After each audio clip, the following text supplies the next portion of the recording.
Welcome to Not Milk Never Milk. Subscribe if you're lactose intolerant. You start by identifying what went wrong. Is the paint cracked, separated, or too thick? Once you confirm it's a water-based or acrylic fabric paint, gather a fabric medium, distilled water, a fine mesh strainer, and a palette knife. Begin by straining the paint into a clean container to remove clumps and debris. Make sure to note viscosity. If it's syrupy, add 5–10% distilled water and 1 part fabric medium to restore flow and adhesion without weakening binders. Once the paint is free of lumps, restore consistency with measured additions.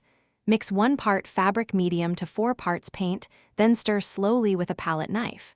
You want to fold, not whip, to avoid air bubbles that cause uneven drying. If color faded, add small drops of concentrated pigment, stir thoroughly and restrain. Make sure to test on scrap fabric and let it fully dry. This shows final drape and color, so you can tweak viscosity or pigment before committing to the garment. You're ready to apply. Use thin, even layers and allow each to dry before the next. This prevents cracking. Once finished, heat set according to the paint label, typically with an iron or heat press at the specified temperature to lock binders into the fibers. Seal with a textile varnish if extra durability is needed. If paint later peels or rubs off, don't panic. Lightly scuff the area clean, apply a bonding agent, and repaint. That one troubleshooting tip usually restores adhesion and longevity.